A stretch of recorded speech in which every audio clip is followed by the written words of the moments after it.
basketball. It's time to strap in and get ready.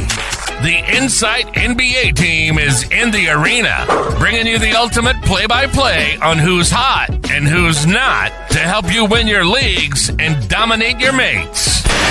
You're now hooping with your hosts, Matty G, Skitty, and Malley for the Insight NBA show.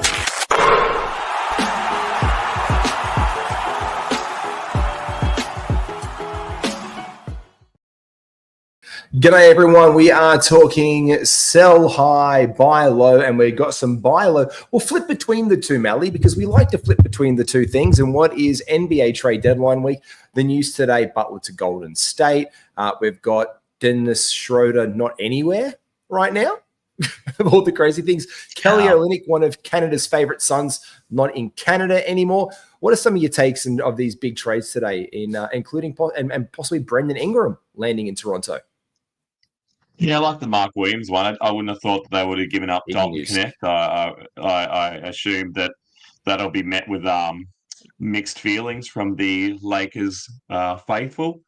But yeah, no, that's good. They needed a center desperately, and now they've got one back again. He's obviously no Anthony Davis, but yeah, he's looked really quite good coming back from his injuries and limited minutes and off back-to-back. So I think that's quite a good one. Couldn't care less about the Brandon Ingram run, and I don't know if that changes a whole heap for fantasy for us. Probably just, I don't know, it just kind of doesn't really make sense to me, him playing on the Raptors, but he never seems to play very long anyway, so I'm not really threatened by his impact on my precious Scotty Barnes that I need to do well for the rest of this season. He's looked really good as well. He has looked absolutely fantastic as well, big Scotty Barnes. Loved, again, what he's done today. Manuel quickly out. He's been getting a bump. But Brendan Ingram there, it's going to be an interesting fit. Bit of a ball stopper at sometimes, but moving the ball is what Scotty does. We were talking about big men right now. This is the buy low part. Let's get into a couple of big men. On the list, you've got Myles Turner on your list of guys for buy low this week.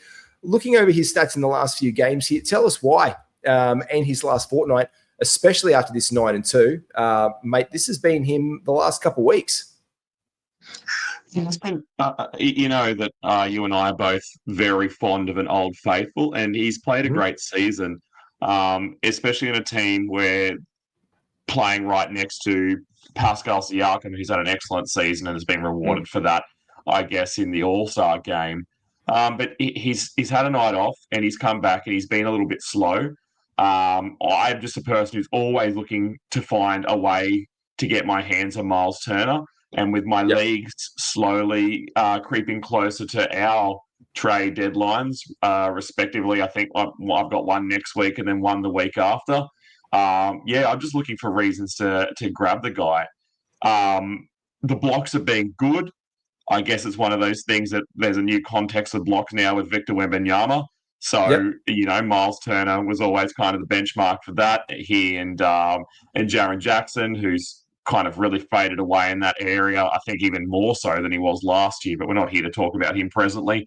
I just like Myles Turner, and as I said, I'm looking for any reason, and I think a lot of the time when they have a night off and then they come back and they're a bit sluggish, that this just leaves the window a little ajar, and that's the kind of opportunity you want to slip a toe in. I agree. And the fact that he's outside the top 200 as well is like, come on, guys. Look, you can sell that narrative you touched on as well. Look, Pascal's really stepped up this year. Pascal's been the 52nd best ranked player. He's been the most impactful in the past week of fantasy basketball, Indiana Pacer. And they play a very, very similar position, and they sell a role. So he's even on the trade. He was even on the trade block. I was surprised that the Lakers didn't get their swing to him yet again, which we had here every single year. And last year when he re-signed that contract, he stuck around in Indiana. And Pascal's there. I think you can sell that one. It's very powerful, these narratives, aren't they, mate? Because one of the other big narratives that we've got going on in fantasy basketball right now is, let's talk about sell high, for example, is the opposite of this. It's his team now, and it's his world, and we're just all living on it. Look at these recent stat lines for Tyrese Maxey. This here is a sell high opportunity if ever you've seen one. Rostered in this league by Take a Shit, apparently, in the league that I'm in. This is in the Yahoo Dynasty League. We've got this is in the Yahoo Dynasty League that we've got for Insight. Tyrese is cooking, mate. Yeah, and just look at those last 7 games. Like, he's averaging over 500 from the field. And that's just, no matter how much faith you put in a guy like this, that's just not what guards do. And today, coming back down to earth a little bit, but you can see there he still managed to score his 31 points on less than 40% shooting. And you'd say, how can that be? And then you look at the fact that somehow he upped his amount of shots to 28, which is frightful. So even when the percentages are down, he still seems to manage to roll into his 30. He just goes, I just need to take more shots, everybody. And, like he's had that opportunity. Embiid coming back and then being out and coming back and being out. It doesn't seem to have threatened his value too much. Same with Paul George. He looked shot today. I think he might be over the hill now. It might be getting pretty close to his fantasy days being behind him, and his NBA days not being too far behind that. So the steals, not with that contract, not with that contract he signed. You don't want to say that if you're the Philadelphia 76ers. Yeah, that's true. Not, I mean, maybe he can, maybe he can work behind the concession stand or something. But maybe basketball might be too hard for him. Mate, he has looked nothing shy of himself this season. And you touched on a couple of other guys around him. Tyrese has been the 8th ranked player, according to hashtag basketball and Basketball Monster, in the past week. So his first round value right now. And when a player like this, who's obviously trying to carry the franchise without Embiid coming back in, this is, again, the narrative itself. But the stats in the eye test back it up that it's Tyrese's team. And I guess we have to be ready for that, especially if anything, and when it does, I guess it's now when something goes wrong with Joel Embiid, because as you said, PG isn't that guy anymore. And, the only outside threat at present, I know we've still got 24 or less than 24 hours to go now until trade deadline, but, they've got Grimes coming in, and that's going to throw a little bit of shade over a couple of guys there, but that shouldn't impact Tyrese Maxey. And Tyrese Maxey kind of at the start of this season, when he wasn't playing absolutely out of his mind like he has been over the last few weeks, actually it's probably going into months now, he just, even when he was playing games with Embiid and Paul George, he wasn't playing like this. So it's not like the fact that those guys are missing is why he's being able to do that. They both were back the other day, and he put up one of his better games. In fact, the assists went up, and maybe that's one of the few things that are impacted when those guys aren't there. But but realistically, what he's doing now is just otherworldly, and that's the reason why. I think you try and sell now, or if you're like me and you have him, I have him in a 20-man league. I'm just going to hold him and enjoy the journey, because I don't know what I could actually get back for him, even though he's worth, at present, a first-round pick. Especially in a 20-man, especially. And you see him in the past week, the past month. He's been ranked on Yahoo, has him at 4th in the past month. Just under 4. He slipped in the last 2 weeks. In the last week, he slipped beneath 4 to 495 from the field. But he has been for the last fortnight at 500. He's been clocking that up from being 480 over the past month. But he's been averaging over 34 points a game, generally 3.5 threes. It's the assist from 7.2 over the last month to 8.3 in the last week. But we love the steals from him. They keep on clocking up. The last month it's been 6. The last 2 weeks has been 1.8, and he's been really putting in work to raise that overall average up to 2 in the past fortnight. Let's stay on a couple of teammates here for this one.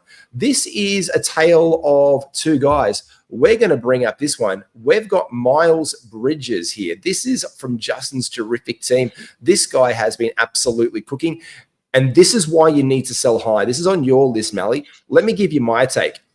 The Hornets now are looking, after shipping off Mark Williams today for Dalton Connect. Well, Dalton Connect's an ad, 100%. We're doing that. We're adding Moussa Diabate.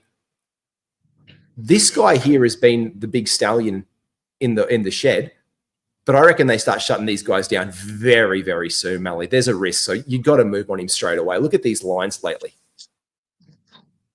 it's not going to get better than this for him on the court. And then, as you said, there's that looming spectre always kind of standing behind him that they're just going to shut things down here.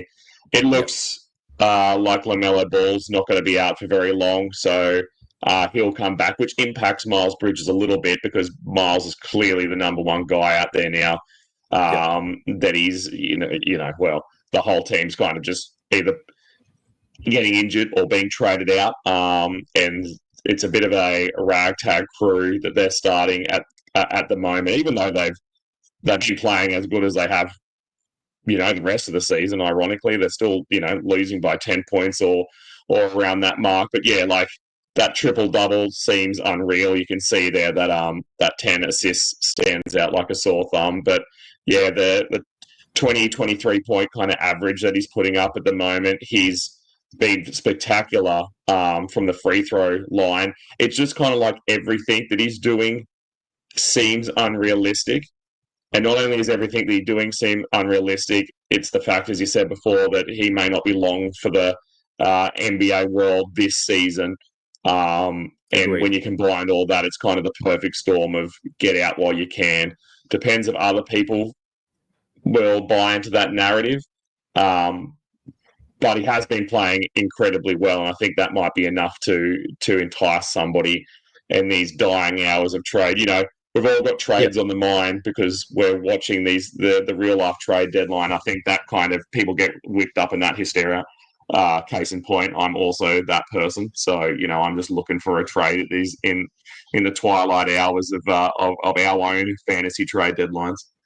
Yeah, 100%. You live and breathe a trade every single day of the week, as far as I'm concerned. But you did mention his teammate. Let's bring this bloke on up. This has been a guy who has been, I guess he was in the beginning of the season, one of the dudes who I really wanted to bring into my team. I think you and I spoke about him on a lot of shows. You just mentioned him a minute ago in LaMelo Ball. LaMelo has been out for most of the season here and there again. Unfortunately, he has, again, absolutely conked himself on the head and done a disservice to all of his owners. Again, just there, and this is why, help me, bro, I'm stuck, owns him. And this is what's there. It's all these zeros up. It's the lack of games played. It's the 9 minutes coming out. He looks good when he's out there, but his season stats have just been down. As you can see here in the last 2 weeks, he's well outside. He's at the 200, 16 points in the games that he did play. He's not even in the top 30 on the year. And it's time to shut down. So for me, it's buy low, but you might get some sneaky value. And this is a guy you could take a bit of a flyer on, Malley.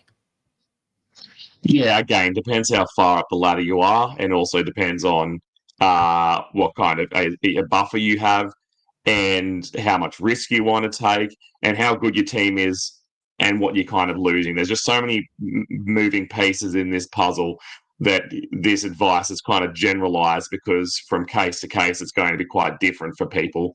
But yeah, he's an exciting player. Well, at least from the fan perspective, got the most votes for the All-Star game. So the people wanted to see him in there, and the people are the people that you're playing against in your fantasy competition. So he's loved. But yes, I think if you're playing in a serious league, most people are probably having the same doubts as you. It's unfortunate that even though it wasn't a great deal of damage, that it was an ankle injury. Yep. It could have been anything else, like a torn eyeball or something that's more serious. Yet that wouldn't have put fear into people's hearts as much as anything to do with his lower body, especially his ankles. Well, I think that's the doubt with him as well. All the ankle braces talked before the beginning of the season for LaMelo. This is obviously a guy who is he's falls into that now where injury risk. And then we got so hyped on him in the preseason, like, oh no, he's wearing ankle guards now. He's going to be fine. His ankles are going to be fine. And then again, it goes out that he's been ramping up his ankles are gone again. I don't know if the braces were just didn't wear them that day. Maybe, I don't know what's happening. Maybe he was wearing the big baller brown shoes again. He's like, oh, look, I'll just get a bit nostalgic and throw these on instead of my Pumas. And he just continually happens with this guy. So he's now, I think what this speaks for, Malley, is where do we draft LaMelo Ball in the seasons moving ahead? Because I don't think people are risking this because he ended up coming into first round conversations again. Oh, let's take him at the end of the first round. The Hornets will give it a crack. with the moves they've made, do we ever risk a top 2 round pick on LaMelo Ball? Do we? I think you do. It's a bit of forbidden fruit because you know what he can do, but you also know what the risks are. I don't think he'll go as high this coming season as he did the season that we're still in. But yeah, I think he'll probably go to the end of the 20s, and that'll probably be a decent enough place to pick him up. But we'll wait and see. At this present moment, they don't even really have a centre, so it kind of looks like will they even have a team to field? But everyone's just moving a centre along, so it shan't be long, I guess, until they land somebody else. But, yeah, it doesn't even for me when I'm looking at it, it doesn't even make sense the move to have moved Mark Williams with where he was at in his career. Like it didn't make any. I mean, like, is Dalton Connect that much of a prize with the guard depth? I mean, I like Dalton Connect, and I think he's been playing well for the Lakers. I think it was definitely time for him to be getting more of a bump with Max Christie going out. They needed him. They needed that shooting. Like we hear all the time, we needed a shooter. We needed a shooter. He was the guy that was on the radar for the Lakers in the preseason. I'm not sure why they didn't try and get Rui there, or at least someone, especially with that 2031 first round draft pick in there. Like for me, that was the big thing to make the salaries. Like that was like you've given up that. If I'm a real estate agent, I'm like, wait a second, you don't have much. You don't have any more. You've mortgaged your future, have you? Because it's such a win now move for the Lakers. I don't think they have their own first round draft pick now until 2032. Is that right? I'm going to have to check that after all the moves they've made, because this was like the biggest one. Somehow they'll get him back. Somehow they'll get him back. But this is how bad they've been. You know they're going to do something, or just a superstar is going to land there. We saw this the other day. No one's safe. But this is how it's really shrinked up now for me, and why LaMelo is that. Because they're now coming frightfully close to actually having one of the league worst records. In fact, there are 3 teams tied on 12 wins. The Pelicans, the Jazz, and the Charlotte Hornets. The worst team in the NBA, the Washington Wizards, are on 9. They've just moved off Kuzma and Valanciunas. We know that they're going tank, but they've got a decent, let's call them decent core that they're already running out there. It is the capture the flag sweepstakes. And they're doing it. But look, another team that has been flying high all of the season, they have been out. I'm surprised that they're even still floundering, but they're not going to drop out, is the Orlando Magic. This is the key thing. The Orlando Magic are not going to drop out of the top 10 teams in the East, even with all their injuries, Paolo, Jalen Suggs, Franz Wagner throughout the season. But you say it's buy low on Paolo, and this is why. The journey and the stats, this free throw, it came back today with the 5 attempts today, 800. That we love to see that for him. But his free throw and field goal percentage has been woeful lately, Malley. You don't often get a star player on a team in a franchise that sucks from both the line and the field. Like, that's kind of a rare thing. Like, generally, they're kind of trash at one. You see someone like Luke, who has improved this year. His field goal percentage is fairly impressive. Not impressive, but like at least league standard. But, yeah, then you get someone like Paolo, who can't do either. I really feel like what's going to be the change for him, and therefore the closing of the window, is Jalen Suggs returning, which I'm hoping is soon as a Jalen Suggs owner. It's very clear to see. I mean, you get back your 2 superstars and you're losing more games than you were when you're playing your weird ragtag squad with Jalen Suggs at the helm. Weird. He's such an important piece, not only to the team's success, but also Paolo's success. So I want to pick up Paolo now. I want to hope that Suggs is back either the next game or the one after. I was a bit worried because they actually ruled him out a day before competition the other day, which is a little bit frightful. They haven't done that yet. They've always, maybe he'll play, and then you get to the day and, it's game time. Well, not game time decision, but they don't actually rule him out until 2 hours before tip-off. And then this was like a full 24 hours or so before that. So, yes, but I pick up Paolo now. I hope that his game improves, and that's all tied into, I think, what Jalen Suggs is able to do on that team, and that that proves to be successful for Banchero, and it also proves to be successful for Orlando. I absolutely agree. And you know what's a nice pickup as well? Jumping into the web store and picking up some of our NBA fantasy gear. That is available now, and you can get that at an absolutely screaming price with 20%, 25% of all of our profits for this month of February going to help out the Palisades Elementary School that burnt down in the LA fires, thanks to our friend Dan Besbris, who's hooked that up with us. He's doing wonderful work there. And yeah, we just want to help give back. So jump on in, hook up your staff, do down there. The link is down below in the episode. Malley, this guy, this has been the perennial sell high guy all year. So we can no longer, I've just moved on to I don't think it's sell high now. I just think he's actually pretty bloody good when he gets an opportunity and a run and the situation presents itself. He's shown us this in the past. He's been the 90th ranked player with the 4 games in the podcast past of the week. He's had to carry a lot. John Collins has been exceptional. He's been pretty bloody good all season. We even saw him in the top 30s, consistent top 20s flirtation for a while, but he's doing it again on averages 30 minutes a night, 18.8 points, 1.33, 7 rebounds. The assists don't exist for him because he just gets the ball, 1.8 blocks, but the elite percentages, he's averaging 13 and a half field goals a game, 530 from the field, 857 from the line. You've got to move him at a point. But at the same time, you're just happy carrying him now with the deadline a couple of days away and then possibly still rolling it out and finishing where they're going to finish. Yeah, I'm just always worried that they're just going to do what they kind of did before. It appeared, they had apparently had some personal stuff going on, and that set him out for some games and injury. But one good thing about John Collins is as soon as he gets court time and he gets back on again, he just picks up where he takes off. It didn't seem that he needed any sort of a warm-up period. He was just ready to keep going where he was with his roughly 20 points that he's getting there. He's great field goal percentage, which has been outstanding this season.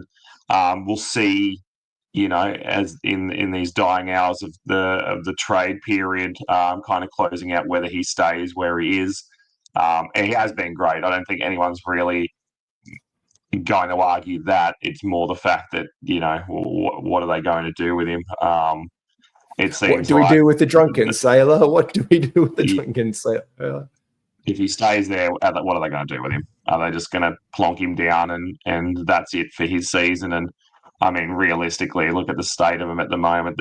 He's really sticking out like a sore thumb. Like, he's experienced and he's kind of in his prime right now, and no one else is. So they've really owed him a service of moving him on. I don't know if he wants that. Maybe he's happy in Utah, but from a fantasy perspective, I can't really concern myself with that too much, I guess.